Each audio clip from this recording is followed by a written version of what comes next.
Welcome, Wanderers. I am so excited to be here with you today.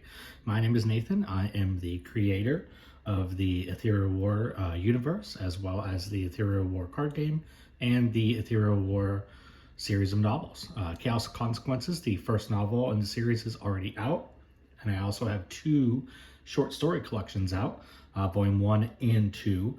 And I'm here today to kind of walk you through the game myself as the creator. Now, some of the material I have here is prototypes. So if there are some slight errors on some cards, please be aware that it's already been fixed.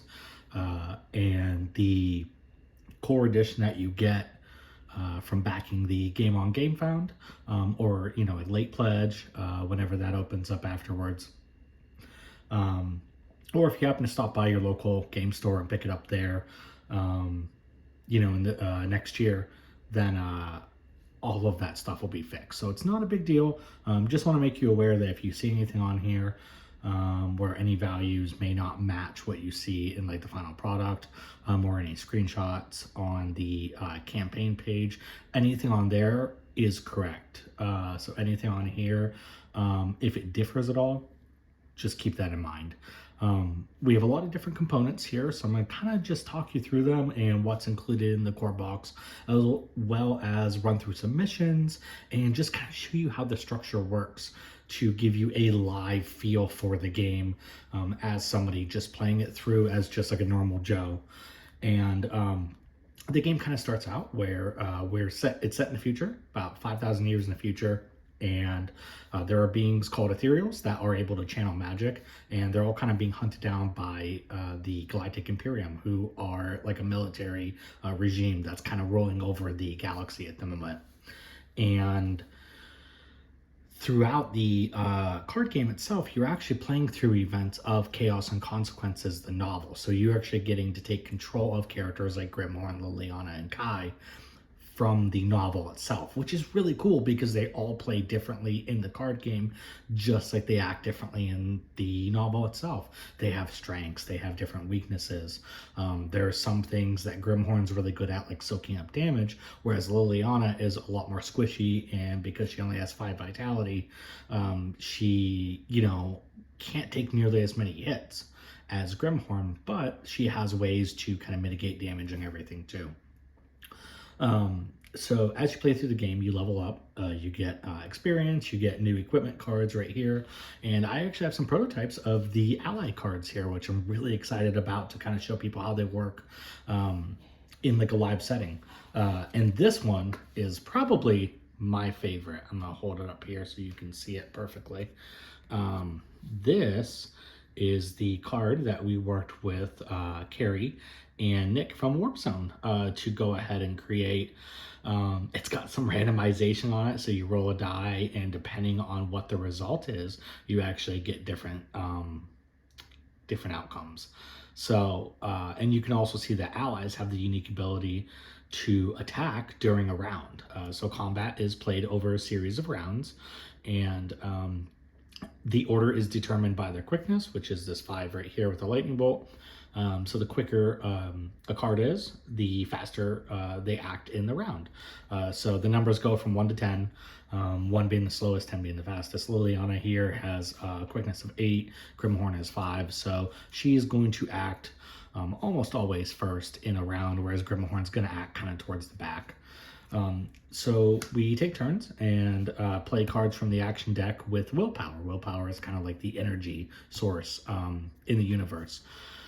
And what's really cool is that during combat, you're able to actually discard action cards on your turn to regain some willpower. So you can kind of cycle cards through your deck and have a lot more control over how it kind of works and the probability of drawing cards. And you're actually able to remove and or replace cards in your action card deck with the stipulation that you need to have 2 full hand sizes, so 8 cards total minimum. And you can only have tier 2 cards, which are like the upgraded version of the action cards, in your deck once you hit level 5, which will happen in Act 2.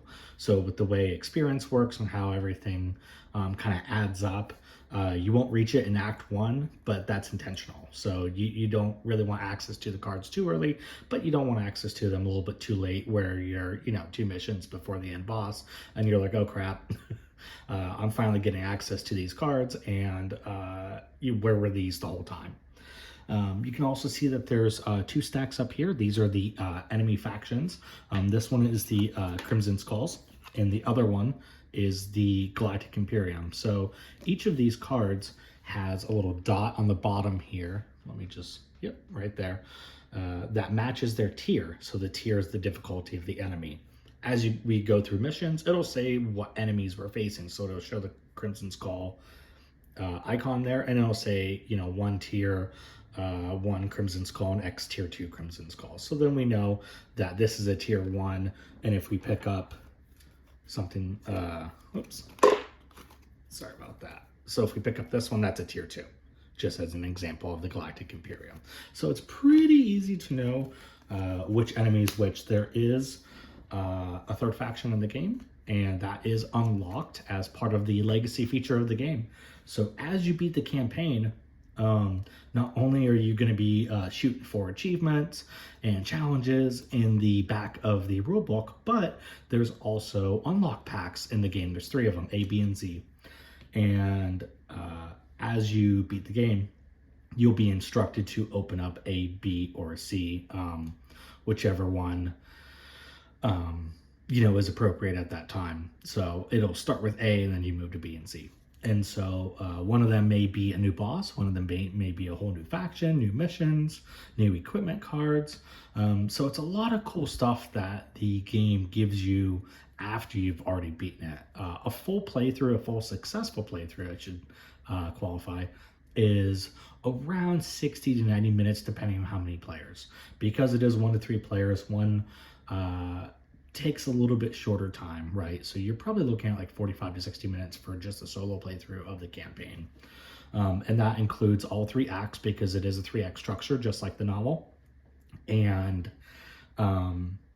with 3 players, we've gone about 30 to 40 minutes per act, depending on the speed of the player. So it's kind of hard to gauge how long it's going to take, because every player is different. So some players may progress through combat a lot quicker because they're just throwing cards down, or because they already know ahead of time what they want to do, whereas other players take a little bit longer to kind of decide how they want to play their cards. They think a little bit more about some of that stuff. So it really does all depend on the players, but about an hour and a half around that max for like 3 players to beat it.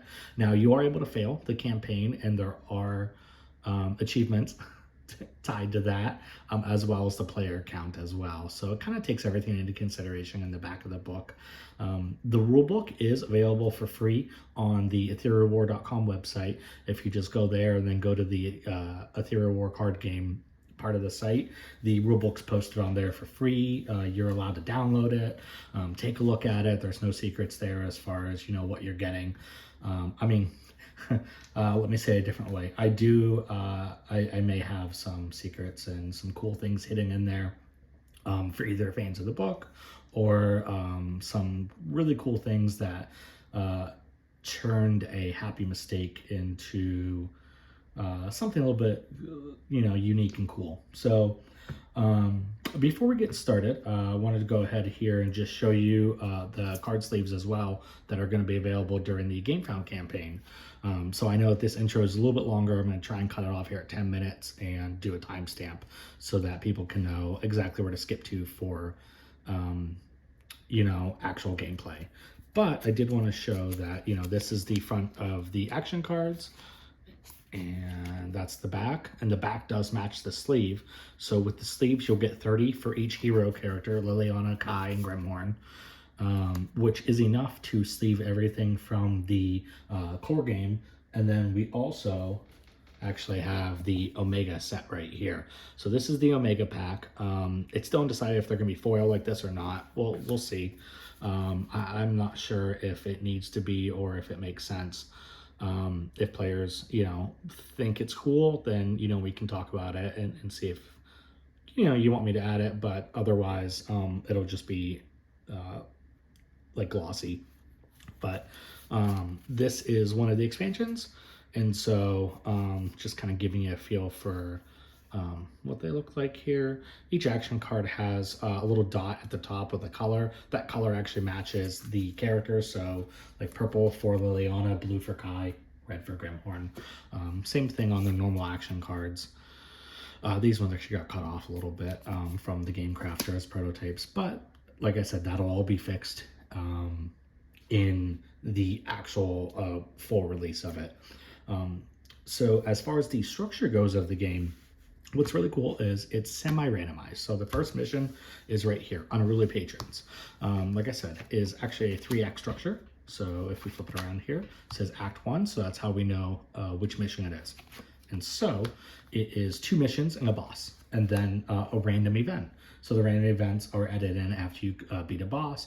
It's like a little break from combat to kind of give the party a little bit more choice, driven adventure there, as well as some cool, lore and just background information on how the characters act and the universe that they're interacting with. And so Unruly Patrons is going to be our first mission, and then it's recommended to do Devour, which is a boss, right? And this one's kind of recommended for the first act. The second boss is a little bit more complicated and a little bit more difficult. They have a little bit less vitality, health, but they're pretty tough in their own way. And I won't spoil it. We're not going to get that far tonight, but you'll you'll see what I mean when you play the game. That boss is fun, but yeah, they can be a pain as well. So we're going to choose between Knock Knock and Bloodbath. I'm actually going to go with Knock Knock because we've been playing Bloodbath a lot in the playthroughs. And so this is what the first act is going to look like. It's going to be Unruly Patrons, then Knock Knock, and then Devour. So we're just going to keep it like this. And I'll put it off to the side here so we know what mission we're on. Bloodbath is just going to be put back in the box. And each mission, I'll hold it up here so you can see, has a couple different pieces of information. It has the title of the mission, Unruly Patrons, which, yes, it does match actually the first official chapter in the book. It has a location. The planet is Karopolis, and the location on Karopolis is Rock Bottom.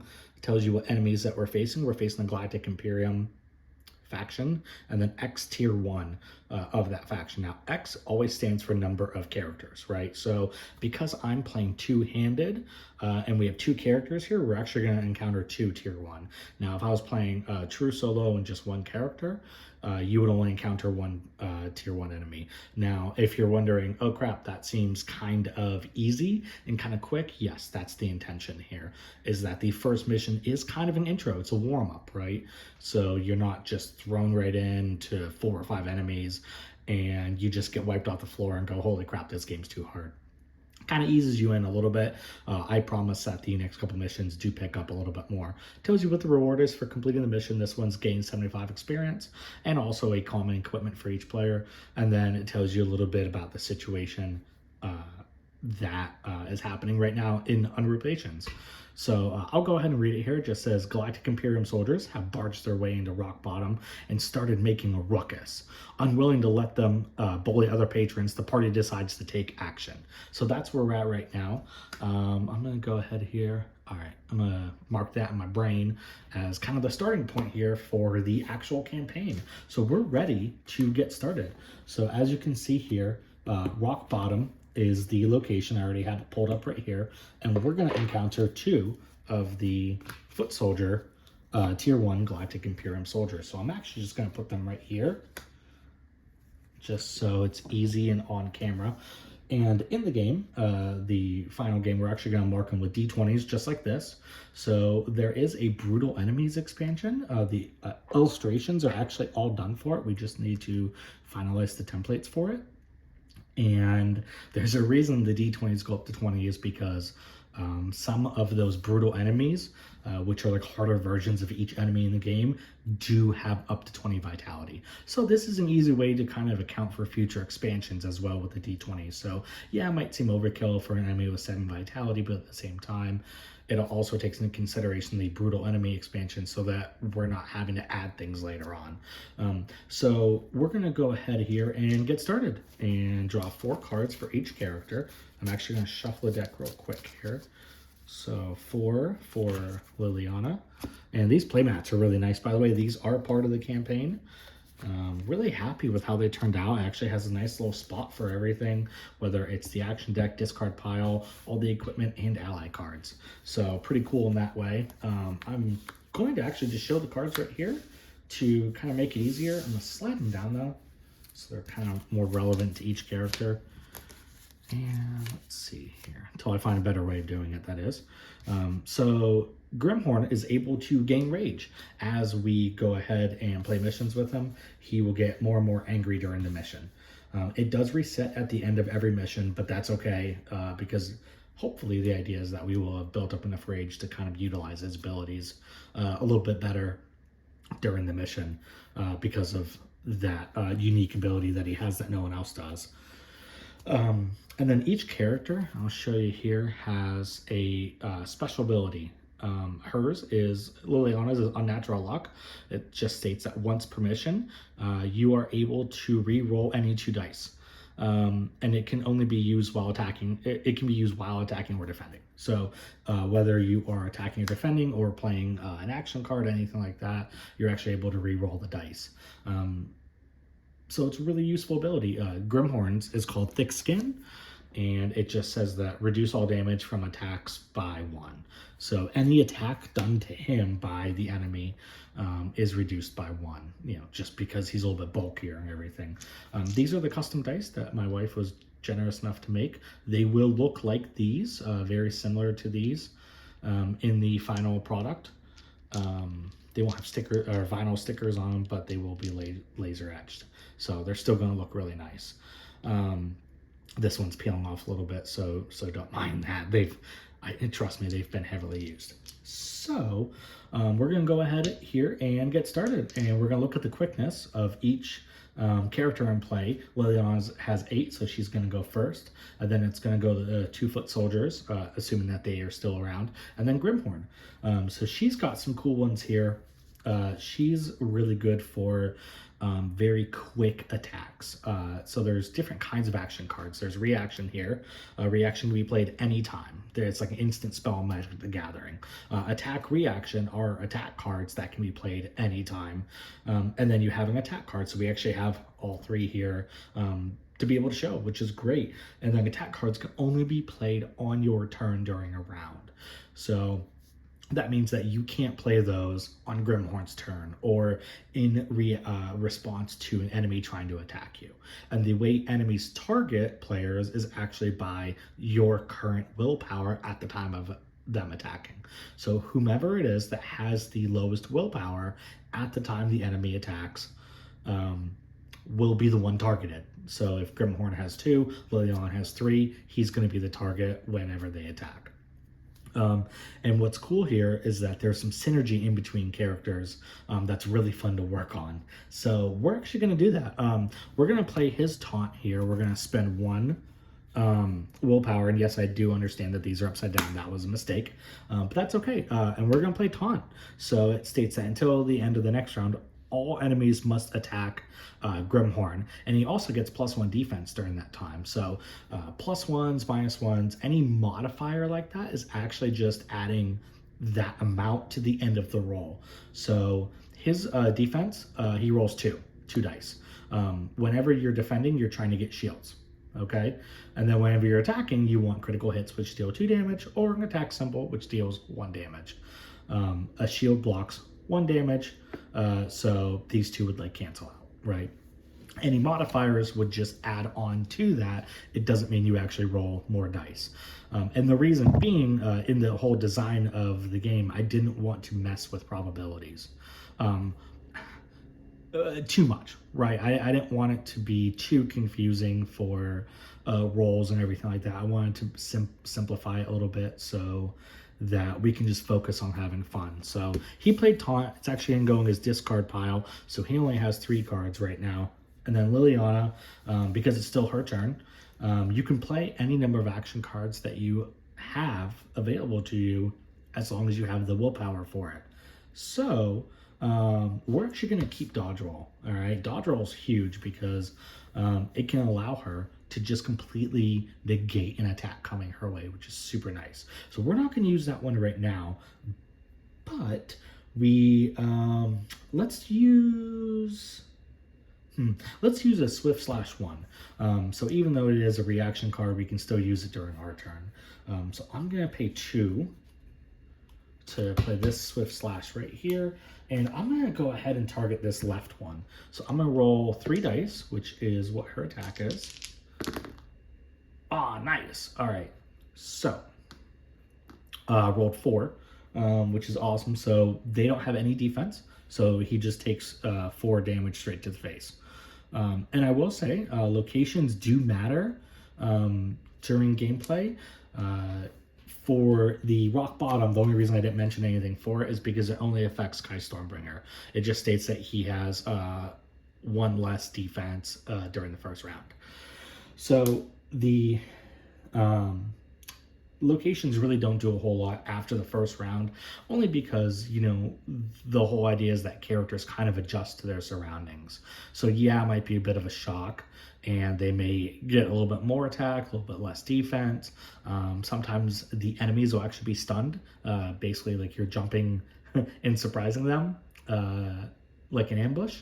So it changes it from that aspect, but it's not like mission long changes, because at that point I found when it was kind of that way, I would forget, right? Like as the creator, I would actually forget to implement that condition like during the mission. And I was like, well, if I can't remember it, I made the game, you know, we're not doing something right here. So that's the reason it really only lasts for the first round. And it does state on there. So if there is any discrepancy, we always go by what the card says, right? Like just black and white, that's what it says. So I do still have a little bit of willpower left. I'm actually going to spend 2 more and use another Swift Slash on the same foot soldier. I'll roll 3 again. Awesome. All right, so I'll show you. I rolled another 4, so he's toast, right? So we can just flip him over, and now we know that this one is going to attack Grimhorn because of the taunt. Now, if Grimhorn didn't have the taunt available right now, he would actually attack Liliana because of the 2 willpower, whereas Grimhorn has 3. So he's going to attack for 3. All right, so he's coming at him with just 1, and Grimhorn has 2 defense, so he rolls 2. All right, so he's got 1 plus the 1 for the taunt, so 2. So he blocks the 1 damage coming at him. Awesome. So no damage is done. And I actually forgot to redraw. So at the end of every player's turn, you redraw back up to 4 cards. So that was actually my bad. And I'm glad that we got a combo breaker here, because that one's really fun. So that one plays a little bit more in the later game when you get more Swift Slashes in the tier 2s. Because if you play 2 more Swift Slashes in a round, this actually gets +5 attack. So it becomes extremely strong for not a lot of willpower, but it also takes into consideration you are playing a lot of cards up to that point as well.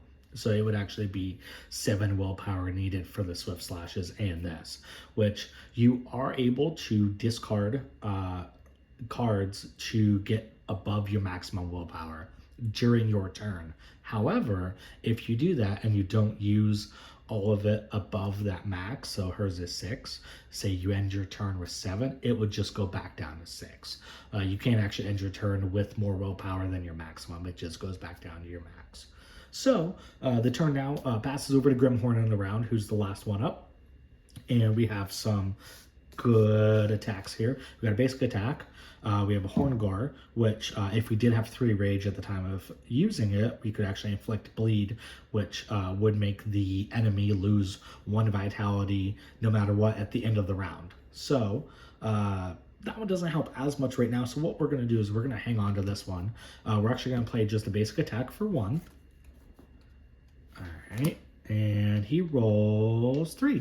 So we're going to come at him with 3. All right, so it's just 1. So he goes down to 6. And then I'm gonna play Furious Pummeling. Why not, right? Let's go all out here. They're already gonna attack me, so let's give them a show. Let's roll 3 here. Ooh, nice. So 3 damage with these 3 right there. So he's down to 3.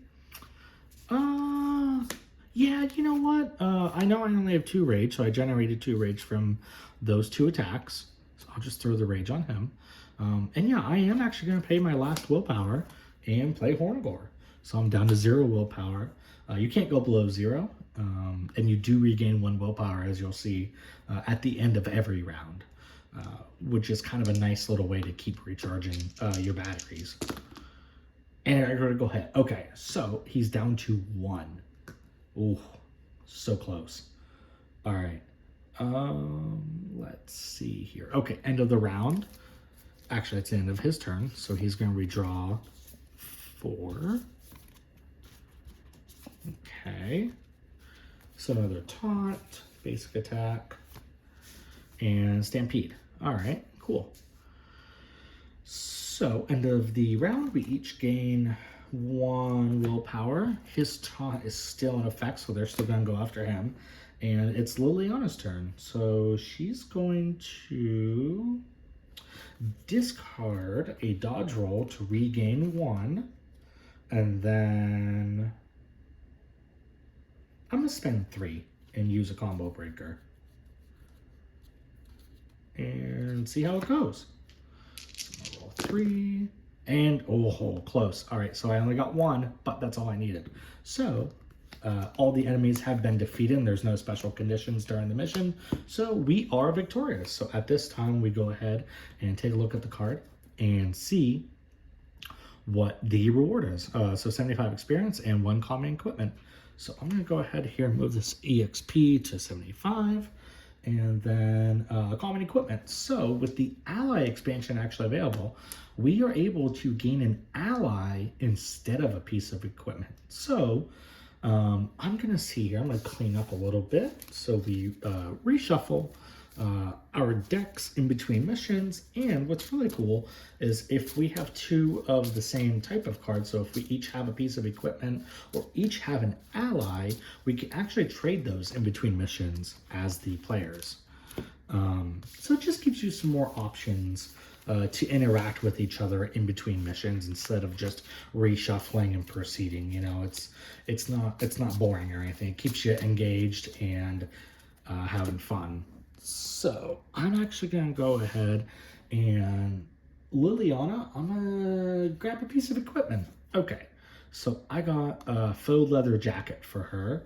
So we're gonna put that there. And for Grimhorn, I'll do a piece of equipment as well. And all right, we got a basic flex jacket for him. So the difference between these two is the flex jacket gives +1 defense, and the faux leather jacket gives +1 defense, but -1 offense or attack. Sorry. And you know what? I'm actually going to switch these. So these 2 characters are going to switch them. And there we go. And then it would be off to the next mission, which is called Knock Knock. We're almost at 30 minutes right now, so I'm actually going to go ahead here and stop the video, and then I'll start a new one for a second mission so that it's a little bit easier to kind of digest. So thanks everybody so much for joining me. Hopefully this kind of was enlightening to see how the game plays, get a little bit more information from the creator. If you do have any questions, please feel free to reach out on the All Things Ethereal War Facebook page. Reach out to me, like personally, I don't care, that's fine. If you want to reach out on the GameFound campaign itself, however, a Board Game Geek, however, is best for you, and I will do my best to respond. So thanks so much, and we'll see you again next time.